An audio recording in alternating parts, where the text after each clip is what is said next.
Syria से आ रही ये तस्वीरें चौंकाती हैं।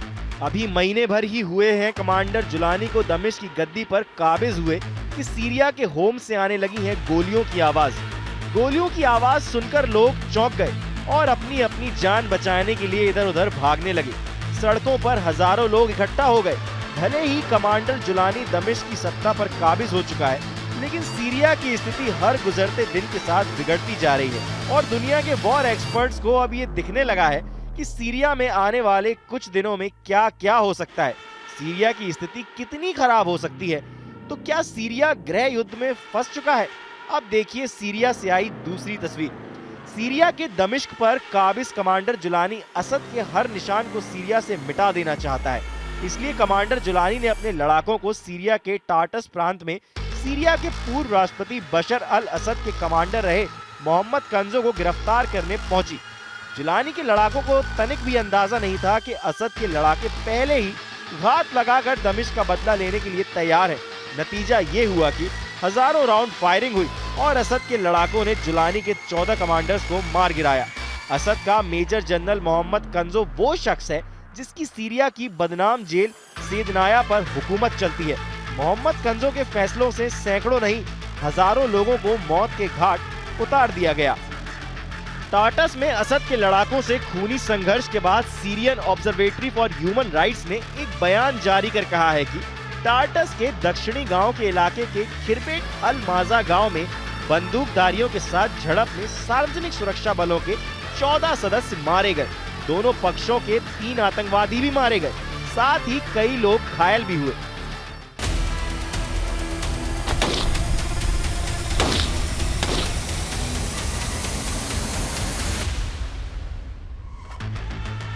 कुल मिलाकर सीरिया वर्चस्व की लड़ाई का मैदान बन गया है। सीरिया को रूस और ईरान ने छोड़ा तो अब सीरिया में अमेरिका, इजराइल और तुर्की घुस चुके हैं।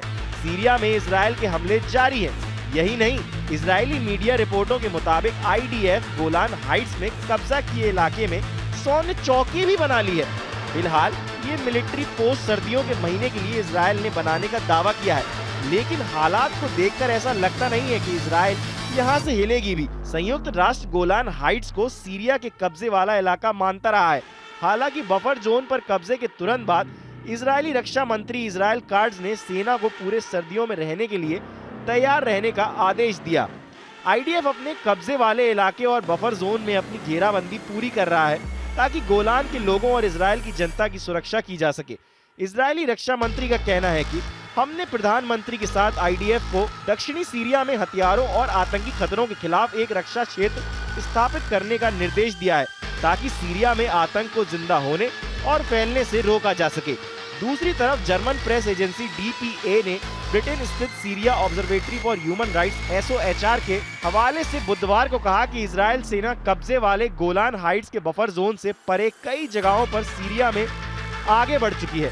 Syrian observatory for human rights का ये भी दावा है कि इजरायली सैनिक सीरियाई इलाके में 7 किलोमीटर तक आगे बढ़ गए हैं और कई शहरों तक उनकी पहुंच बन चुकी है। एक तरफ इजराइल तो दूसरी तरफ तुर्की के इरादे सीरिया को लेकर बहुत नेक नहीं है।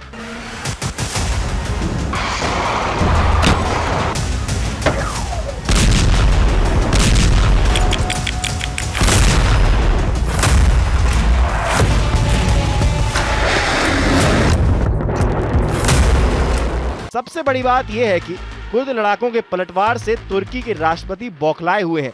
तुर्की के राष्ट्रपति रेसिप तैयब एर्दोगन ने सीरिया में लड़ रहे कुर्द लड़ाकों को हथियार डालकर लड़ाई से हट जाने की चेतावनी दी है। एर्दोगान ने कुर्दों को साफ साफ कह दिया है कि या तो हथियार डाल दो या फिर अपनी मौत के लिए तैयार रहे। एर्दोगन ने ये धमकी ऐसे वक्त में दी है जब सीरिया में बशर असद के तख्तापलट के बाद तुर्की समर्थित लड़ाकों और अमेरिका समर्थित कुर्दिश लड़ाकों के बीच लगातार झड़पें हुई हैं। इससे दोनों के बीच तनाव बढ़ता जा रहा है। एर्दोगान का कहना है कि तुर्की के रुख में किसी तरह का बदलाव नहीं हुआ है। हम सीरिया की क्षेत्रीय अखंडता पर किसी हमले का विरोध करते रहेंगे। जो कोई भी अपने फायदे के लिए सीरिया में हमला करेगा तो हम हमलावर के खिलाफ सीरिया के लोगों के साथ खड़े रहेंगे। हम किसी भी आतंकी गुट, खास तौर पर इस्लामिक स्टेट और पीकेके को कुचलने के लिए दृढ़ हैं। अब देखिए कि बशर अल असद के पतन के बाद सीरिया में नया झगड़ा क्या है। विदेशी मीडिया की रिपोर्ट कहती है कि अमेरिका को जरा भी अंदाजा नहीं था कि विद्रोही महज 11 दिनों में असद को सत्ता से बेदखल कर देंगे और उन्हें अपनी जान बचाने के लिए रूस में शरण लेनी पड़ेगी। अमेरिकी अधिकारी असद के साथ एक समझौते पर बातचीत कर रहे थे। असद के सामने अमेरिका ने जो डील रखी थी उसके मुताबिक सीरिया को हिजबुल्लाह और ईरान के साथ संबंधों को तोड़ना था और बदले में अमेरिका सीरिया के विद्रोह को रौंद देता, जिससे असद की सत्ता सीरिया पर बनी रहती। लेकिन ऐसा हो पाता इससे पहले ही जुलानी ने दमिश्क फतेह कर लिया। इस वक्त सीरिया को लेकर अमेरिका और तुर्की आमने सामने है और बड़ी बात यह है कि अमेरिका और तुर्की दोनों ही नेटो गठबंधन के सदस्य देश हैं। इसलिए डैमेज कंट्रोल के लिए एंटनी बल्किन एक बार फिर तुर्की पहुंचे। असद सरकार के पतन के बाद तुर्की सीरिया में अपना वर्चस्व चाहता है, लेकिन कुर्द लड़ाके इसमें सबसे बड़ा चैलेंज पेश कर रहे हैं। तुर्की के राष्ट्रपति एर्दोगन ने यह भी ऐलान किया है कि तुर्की जल्द ही सीरिया के एलेप्पो में अपना वाणिज्य दूतावास खोलने जा रहा है। इसलिए आने वाले अगले कुछ दिन तुर्की, इजराइल, अमेरिका और जुलानी के लिए बेहद ही अहम है।